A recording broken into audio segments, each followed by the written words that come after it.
Hello and welcome to Fiction Fans, a podcast where we read books and other words too. I'm Lily. And I'm Sarah, and today we'll be talking about Hazelhearth Hires Heroes by D.H. Willison. But first, our quick 5-minute introduction, starting with something good that happened recently. I got an interview. I'm very pleased. Nice! Congratulations. Thank you.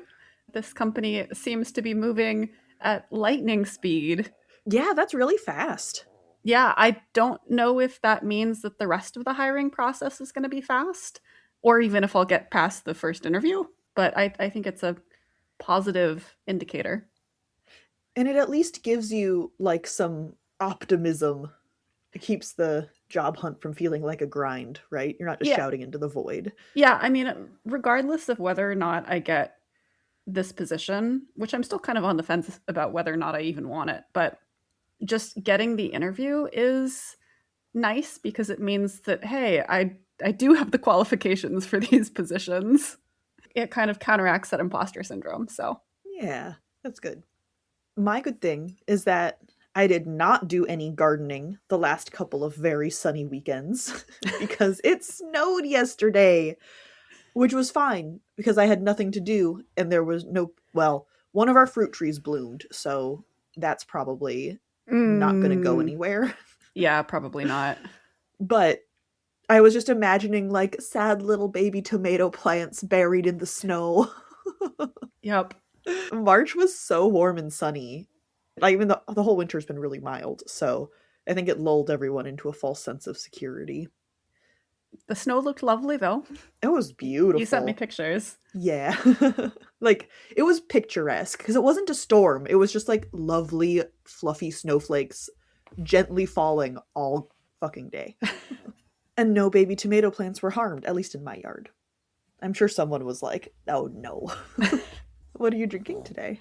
I am drinking tea, which is tragically not made with magical healing spring water. Would be nice. It's just made with regular water, but it is still good. I'm drinking coffee because it's early enough in the day that that's still reasonable. I have not finished my first cup yet, and I was like, should I get a new drink? Nah, this is the real answer of what I'm actually drinking. And have you read anything good lately? I read Allison Green's book about job searching. Is it good? It's good, yeah. It feels a little bit dated at this point. I mean, I think she wrote it maybe 10 or 12 years ago. Yeah. So it does feel like maybe some of the advice is a little outdated, but overall I thought it was good. Not necessarily anything new if you have been reading her blog for as long as I have, but still good to have it all in one place. It kind of gets you in the right mindset. That's mostly why I got it. I was like, I just, I want to give myself as many advantages as I can. I ordered some baby books, but have not actually started reading them yet. So my answer is no, just podcast reading. Books about babies or books for babies? About babies. The Mayo Clinic has a book that's like developmental milestones for the first 3 years or something like that. And just like basics. We're also taking like classes, but I like books. More preparation is better than less. Yeah.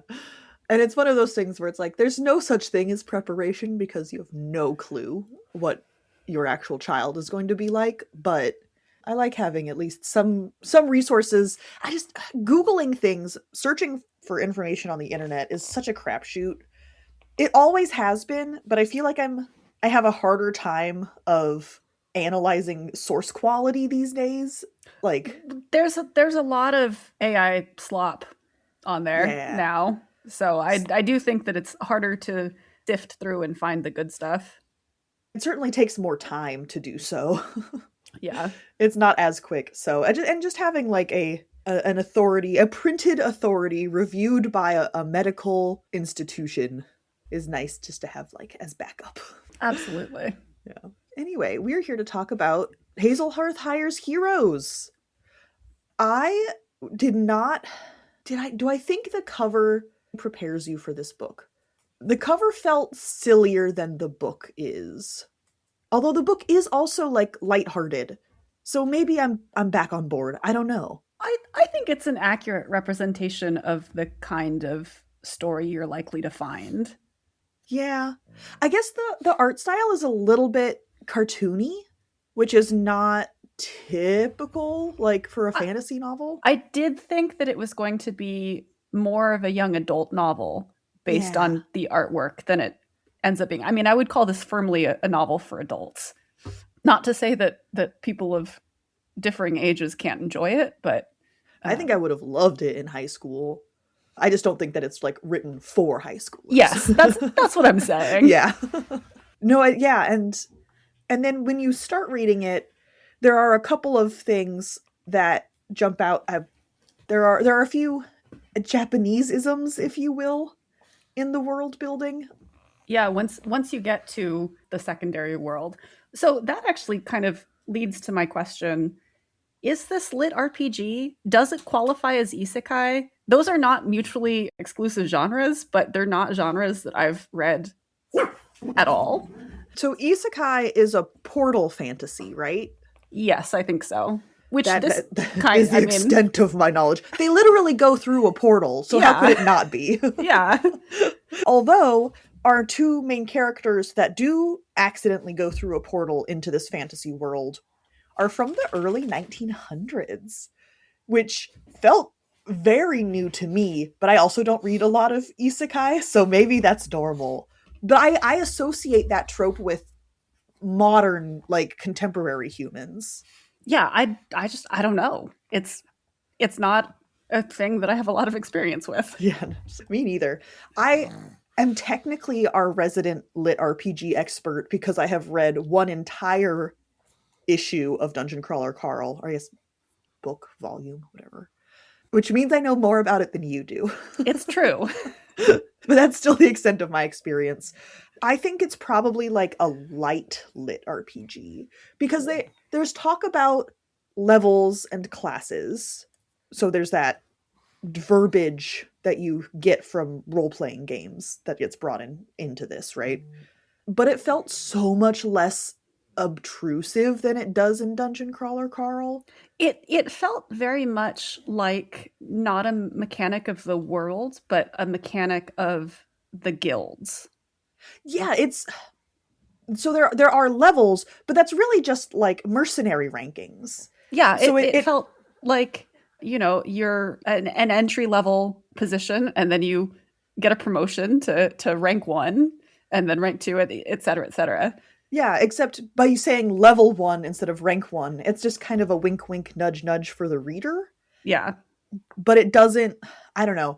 I struggled with all of the talk about experience points, and then, you know, you saw their hit points over their head in Dungeon Crawler Carl. So I think lit RPG is not really the genre for me. Mm-hmm. So again, when I first started reading this, I was like, okay, here we go. But it was so not subtle. It wasn't subtle. It very much just came out and said it. But it didn't interrupt the story at all. I mean, it really just felt like a mechanism of their society. Yeah. And not something that was inherent to the world itself. So Yeah, I think that makes it less obtrusive. Absolutely. And as I sort of acclimated to that, and there were a few other, like, there's a lot of D&D references. One of the main characters, Lee, is creating his own board game and is taking ideas from this fantasy world, and so there are like hints and pieces, and it felt more like I was being let in on a joke and less like this book was being ruled by game mechanics. Yes, I agree completely. But that is also why I wonder, does it count as lit RPG? Yeah. That I don't know. I mean, I think light lit RPG is what I would end on, but again, I'm also not super familiar with the genre, so it is at the very least lit RPG adjacent. Yeah. At a bare minimum. And I think going in expecting that will help, because otherwise it could be a little surprising when you first run into that kind of really mechanical specific language in a survival setting. I was not expecting it, and I don't think that that's something that is evident from like the back matter on the book. So it was a little surprising, but because of how subtle it is, or not subtle but inobtrusive, Yeah. it was very easy to adjust to. And so all of that, the references to inventing 12-sided dice, and one of the characters is a cat boy and they call him a neko. Like, these are things that on the surface level, that's pretty silly. Right? There's a lot that's very silly about this book. But it never feels slapstick, I would say. Yes, I agree with that. And it feels silly in a way that's inviting the reader to laugh along with the joke. Yeah, and it ends up just creating a tone that makes the experience very lighthearted, instead of, this is a hysterical comedy novel. Like, and there were definitely times that I chuckled while I was reading it, but it still felt like a story first, and I don't even want to say a joke second. Like, it wasn't making fun of itself. No, I mean it's not a comedy or anything. Yeah. But like, not as do I want to say not a stressful reading experience? There were pretty high stakes. They felt very serious. It's not a book without stakes. And we will get into that a little bit more in the spoiler section. Yeah. So it's not something like, I'm not going to call it cozy. It's no, not cozy at all. And you do worry for the characters and stress about the situations in which they find themselves at times. But the overall tone, I think, was fairly lighthearted, like 95% of the time. Yeah. It was serious in the sense that our two main characters are in this kind of very small backwater town in this fantasy world because they get accidentally pulled through a portal. And the world is dangerous enough that it is genuinely a struggle to survive, and we do see the consequences of that. But I mostly had a really good time. Even when it was stressful, I still had a good time. But you know what I mean. I mostly, it was mostly a lighthearted reading experience. It just felt realistic in that sense of the danger involved. Yeah, I mean, I really enjoyed reading this book. The bits that were, I don't want to call them stressful, but the bits where the stakes were higher, it was still the kind of book where you're not so much stressed, you just really want to know what happens next. I was very invested. Yeah. Well, we can't talk about it yet, but during the final big conflict, I was very concerned. And like you said, I was not upset. I wanted the good guys to win. Yeah. That sounds silly. And not just our main characters, right? You really grow to care about Hazelhearth. Yeah. And everyone in it. It's the kind of book where you don't want to put it down because you want to see what happens next and how they get out of, whatever situation they're in. Yeah. I was very engaged. The book was very fast. Was it short, or did I just plow through it? Both, maybe? Maybe a little bit of both. I don't actually know what the word count is or the page number. It's not like a difficult read. It's a fun read, and that makes it go faster. Yeah, I was reaching for it instead of social media, when I wanted to give my brain a break, I wasn't like, oh, I'm going to mindlessly scroll for a few minutes. Oh shit, I should do something productive. It was, no, I want to be in this world instead of the one I'm currently standing in. Yeah. This book was a standalone or is a standalone. Although I would definitely read more of Sam and Lee's adventures in Hazelhearth because I really enjoyed them. But there are other books set in the same secondary world of Arvia, which I want to go check out now. I definitely want to read more. Is this not the first book? I don't think it's the first book that Willison published in the world. It definitely stands alone. It felt like a great introduction to the world. It does feel like a good introduction to the world. I know that there's a book about a human becoming friends with a harpy, which might be the first Arvia book, maybe. Okay. There are a number of other Arvia books, it looks like. I am actually supremely disappointed that we don't get more of Sam and Lee. I know, me too. Like this book definitely feels like a standalone. Like I feel like there is a conclusion to the story in this book. But I want to read more Sam and Lee. I really enjoyed their experiences and how they interacted with the world and who they interacted with. I want more. Yeah. No, same completely. A lot of times when I hit the 3/4 point of a book and I go, oh, this is a series, isn't it? In this case, I was like, oh, hell yeah, there's definitely more of this, I can tell. It was a very different reaction than I normally have. Yes. Well, who should read this book? I mean, if you do like tabletop RPGs, or I guess any RPG, familiar with Dungeons and Dragons, you'll get the little jokes in there for you.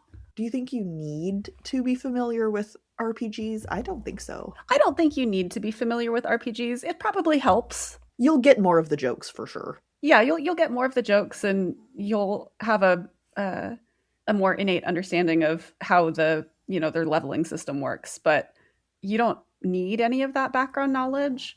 And I think if you enjoy mostly lighthearted fantasy novels, you'll probably enjoy this one. Yeah, if you just want a fantasy adventure, this is great. Do it.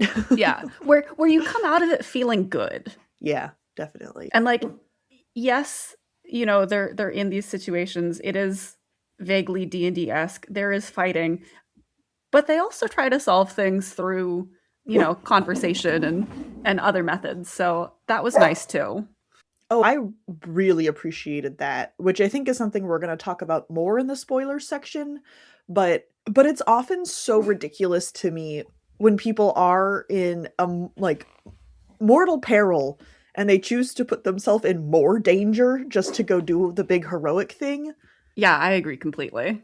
And so we'll talk a little bit more about how they aren't just charging into a fight every opportunity they have. But know that a huge part of it is not getting into a fight, because why would you? That's dangerous. There is plenty of fighting if you want those adventures. They just feel necessary in a way that they don't always in an adventure story. Yes, 100% agreed. This episode of Fiction Fans is brought to you by Solsticia.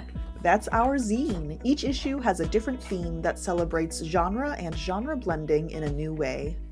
PDF and EPUB versions can be purchased on our website, and Patreon supporters of all levels get free digital copies. You can find all of the issues and more at patreon.com/fictionfanspod. Thank you for your support. The remainder of this episode contains spoilers. Before we talk about anything else, I do want to talk about Sam and Lee and how much I really liked the way that their relationship develops, because in the beginning, I'd say they're more acquaintances than anything else, right? They're neighbors, and not even real neighbors. Their offices are next to each other. Yeah, they know each other. They're not close. But they really become friends over the course of this book. And it was so lovely to see and felt so believable. And then, of course, there's also the reveal partway through the novel that Sam is actually a woman, and they stay just friends. Okay, but hear me out, though. What if they fall in love? I mean, okay. I would be here for a Sam, Lee, Lady Isilnoir poly trio. I mean, yeah. I guess be down Sam had great chemistry with both of them, huh? Yeah. But okay. And it wasn't even the reveal that Sam was a woman. I started highlighting their banter getting flirty from very early on. At one point, Sam says, I showed you mine, so show me yours. That's flirty. In all seriousness, you're right. Their friendship is really wonderful. Their banter is fantastic. And it is not necessarily romantic in any way. And I also appreciate that Willison made a point of having these two people grow close without falling in love. Yeah. Their relationship is the kind where I would totally read fan fiction of them getting together, but I don't want it to happen in the actual book. Yeah, I think that's probably where I'm at too. I'm just really excited for that fan fiction. I will say though that the reveal that Sam is a Woman was punctuated by like a note from the editor breaking the fourth wall. And that didn't really work for me because that was the only time we saw that kind of fourth wall breakage. Yeah, I struggled with that as well. It's just one page of a conversation, I assume fake conversation, between Yes. Willison and his editor saying, well, then we have to go back and change all of her pronouns in the first half. Okay, yeah, I definitely won't forget to do that, which was cheeky and funny. But it really didn't fit. I think that's the thing, right? So much of this book is almost slapstick cheeky, but the tone of the novel itself doesn't go that far, which I liked. And so that kind of thing felt out of place because I was like, no, that's not what this book is. I think we needed more, like even just a couple of other small episodes of that in the story in order for it to fit better. Yeah, I mean, I would have been fine with it not happening at all. Or that. But I also get wanting to acknowledge the pronoun change. And so like I see why it's there. Yeah. And not wanting to just like suddenly start calling Sam a she in the third person narration. But that's the kind of shenanigans I really enjoy. So I don't think I needed that editor's note, but I understand other readers wanting some acknowledgement of it. Yeah, I agree. I didn't need it. I would have been perfectly fine without that editor's note. Happier without it, I think. I will go so far as to say. I would probably have been happier without it, but because it was there, I did want a little more similar, like, interludes. Yeah, just one or two. It didn't need to be a ton, but to make it stand out less. I agree. Yes, to make it feel more in keeping with the rest of the story. Yeah. So you mentioned, I made a joke in our notes and it is going to trip me up. Every time I read Lady Iseulnoir's name, I definitely said Isildur in my head. And that's just me, a problem I had. And I am probably almost certainly going to accidentally call her that. But so we talked about the evolving relationship, the growing friendship between Sam and Lee, which also sounds like we're saying salmon Lee if we talk too fast. So that's fun. There's not one fish entity called Salmon Lee. I look forward to the transcript. Oh yeah, it's gonna be a bloodbath. So Lady Iseulnoir also starts off almost an antagonist. She's pretty much antagonistic. She's a shitty bureaucrat. Yeah. And she's not a villain, but she's definitely not working with them, and in some cases almost actively obstructing them. But not because she's secretly trying to destroy the town. No, because she's a shitty bureaucrat. She has different goals. I mean, she would prefer for the town to survive, sure.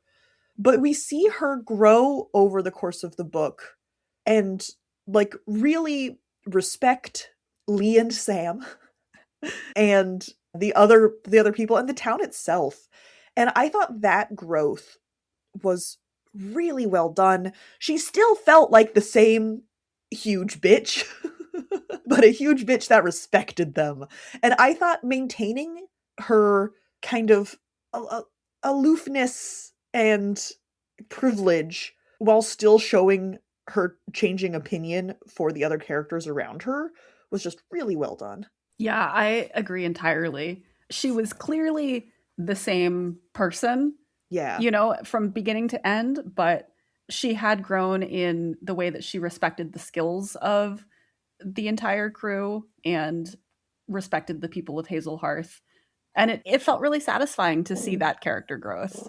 And so much more satisfying than, oh wow, she became a nice person. Yeah. Which, I mean, is nice too, but I'm going to keep using the word realistic for this bonkers fantasy world. But even when people do, grow, they don't get a personality transplant. Yeah, I agree. She barks as soon as you start talking. She does. Yeah, I agree. It felt very natural. Like it was a natural evolution, right? Yeah, but and she lightens up. She jokes around with Sam and really like puts her life on the line to help save the town, which she probably would have earlier, but more from an obligation standpoint and less from an actually caring about them. It felt like she had more writing on it now because she had actually developed those relationships. She actually cares about the people who live there. Yeah. Like I did. I mean, I think different situation of me as a reader learning about the town and her as a snooty bureaucrat who is first just resentful that she gets placed in this pretty shitty position. Yeah, she's not happy that she's in this backwater town instead of being sent back to University or something. University, to keep studying to gain a level. So the big final confrontation is defending the town from Ogre Ronin. They use the phrase Ronin at least once. They use it twice. I looked it up. I did a search. They use it twice, but only in the first 10 pages of the book. Afterwards, they're always just called ogres, or like, God, why is my mind blanking on the word for someone who leaves the army? Deserter? Yes. Yeah. Yes. So there are some ogres who have deserted the main empire's army, and they're just kind of roaming around, murdering and pillaging, and stumble upon Hazelhearth, and they have to defend themselves. And, I mean, by that point, that final confrontation, I was so, like, all in. Absolutely, yeah. Mirroring Lady Isildur's journey there a little bit. I know. But it wasn't just that, like, oh, the main characters are here and I want the good guys to win. Like, you care about the people in this town. And not that there's a giant cast of characters, but you meet enough of them that the town feels full and populated without listing out every single farmer that lives there. Yeah, you do meet people who live there, and it doesn't feel like a set piece. Yeah. You meet, like, oh, here are the kids that live on one farm, and then you're able to, like, fill in the blanks of all the rest of the farms. Yeah, you can extrapolate. Yeah.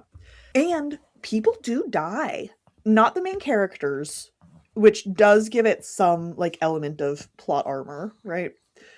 However, it's about the halfway point where Lee is supposed to be protecting a group of kids on a journey, and one of the kids gets eaten. And I think that was the first moment where I was like, oh shit, okay. Yeah, Willison is not afraid to kill people off. And that's why we've been saying that it's not all lighthearted. Like, the stakes are there and they feel very real. And you do worry for the safety of the characters because shit happens. Yeah. And so by the time we get to that final confrontation, you know that it's not going to be a, yay, we defeated the ogres and everyone lived. Like, people do die. Not very many, and so it's considered a success and they celebrate. But while you're reading that fight, like, you knew the good guys were going to win. I wasn't like, oh no, are the ogres going to burn down this town and eat everyone inside of it? That wasn't on my radar. No, but I was definitely worried that there might be... How many casualties would there be? Yeah, exactly. That there would be casualties before they won. It was never in question for me that they weren't going to win. Like, I knew they were going to win. It was just, what's the damage going to be like? Exactly. Because there was going to be damage. You knew there was going to be damage.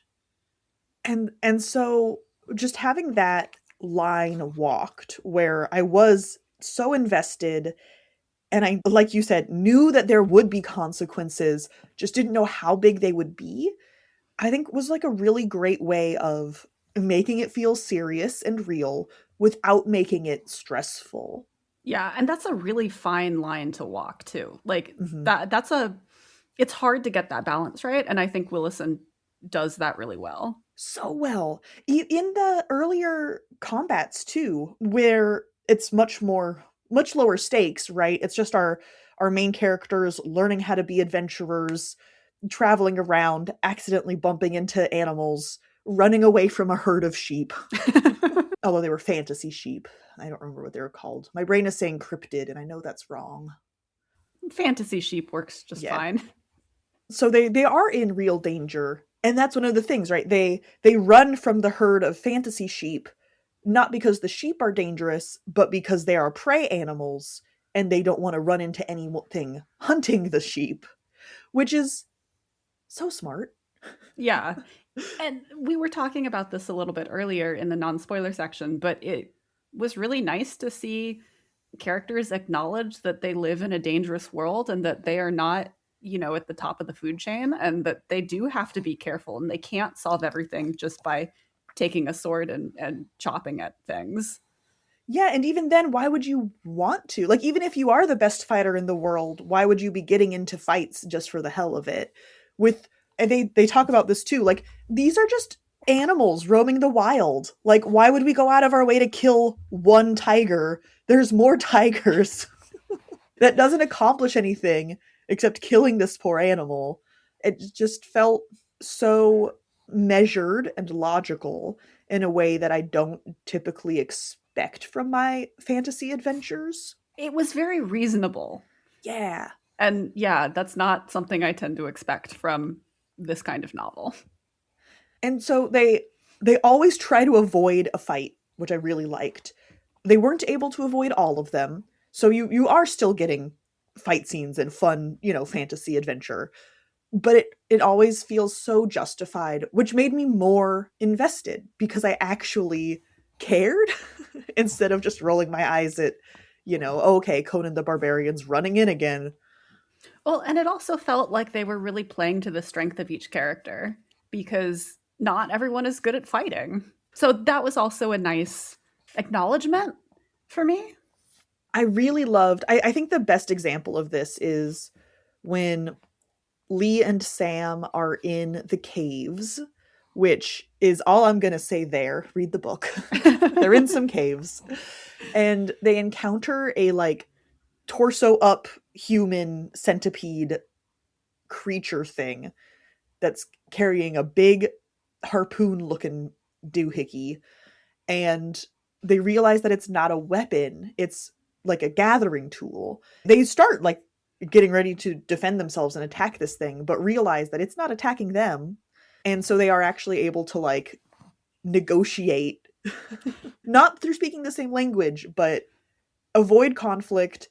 And the creature helps them get out. And I just thought that moment was so, I'm going to say heartwarming, and I mean it, but it was more than that. It also felt very good for the world building. I feel like it's emblematic of the world building that we get in this book. Yeah. Why would you, if you meet a stranger that doesn't speak your language, why would you just start swinging your sword at them? Yeah. Yeah. So I really appreciated that. I loved the centipede creature and that whole sequence. And there are varying levels of that throughout the book, right? The ogres do send the ogres send a list of their demands to Hazelhearth. That's what I was trying to say. I had I was trying to come up with the word for when you someone gets kidnapped, ransom. But that was also the wrong word. So why did I take so long to think of it? Not helpful. They send a list of demands. And Hazelhearth could have gotten out of the conflict, except that one of the demands was 20 kids to eat, and they decided that was not worth it. So yeah, but that's a very reasonable, here is the cost of avoiding this fight. Is the cost worth it? And I agree with them. Yeah, handing over a bunch of children, probably not worth it. And so the consequences were people did die. But that's such a reasonable conclusion to come to, that no, we would rather fight and die defending our town than give up a bunch of children between this height and that height. Among other things. That wasn't even the only thing they were That wasn't the for. only thing, yeah. Just the one that was the big no-go. Yeah. Lady Isle Noir was reading it and she was like, oh, okay, 20 sheep. That would suck, but we could afford it. And then she got to the children and was like, nah. Yeah. But I really liked that there was that back and forth. It's not a back and forth because the ogres send over their list of demands and the town says no. But there is that opportunity for a back and forth. And the fact that that's there, I really enjoyed it. Even though it made perfect sense that they don't want to, accede to that that list of demands. Yes. They do actually consider paying the demands instead of going through with the fight. Yeah. Until they get to the, Yeah. you know, it child eating. It felt like everyone does their best to avoid getting in fights, and acknowledging that sometimes you do have to fight made sense, but also acknowledging that if you can get out of fights, you should do that. That's also better. Makes sense. Yeah. Yeah, no, just how all of that was handled, I really loved, and was part of what made the book so enjoyable. I think because then, yeah, even when they were fighting, I was never like prickly about it. I never wondered why they were fighting. Or it was never, oh, boo-hoo, you got your arm bit off? Well, you deserved it because you're an idiot. You know? Yeah. When Lee does get pretty badly injured, it's because he was, you know, doing his best to save that little kid's life. It was not stupid heroics in any way. Yeah. And I mean, that said, Lee does have a tendency towards stupid heroics, and everyone around him is like, no, that's dumb. Why do you want to do that? You are going to die. And it really tempers it. But I think that having that juxtaposition is important because it shows that that's the kind of person Lee is, but that's not necessarily the smartest way to go about it. Especially at the beginning when he's approaching every situation like he's in a fantasy novel, which I also really like. That kind of breaking the fourth wall I thought was really nice. And his growth over the course of the book, it wasn't as dramatic as like Lady Isle Noir, who started off being a huge bitch and ended up being a huge bitch that I loved. He was much more like, he became more thoughtful and less impulsive. Yeah. Thank you. And so that growth, I thought, was very subtle. But even at the end, you know, Sam, we get some of her interior thoughts of like, dang, he noticed that before I did. Yeah, I mean, it was subtle, but it was still very satisfying. It was, and gave him so much more dimension as a character than just he's the brawn. Even just the fact that he's trying to invent a board game gave him more dimension from the beginning. Yeah. But yeah, his development, I think he was probably the protagonist. Because Sam, I mean, learns, but she doesn't like grow as a person that much. She's pretty stable through the whole thing. Yeah. I mean, I think both Sam and Lee are the main characters, but if I had to pick one, Lee does go through more character growth. So yeah, I was very specifically using the word protagonist and not main character because he's the one who undergoes change.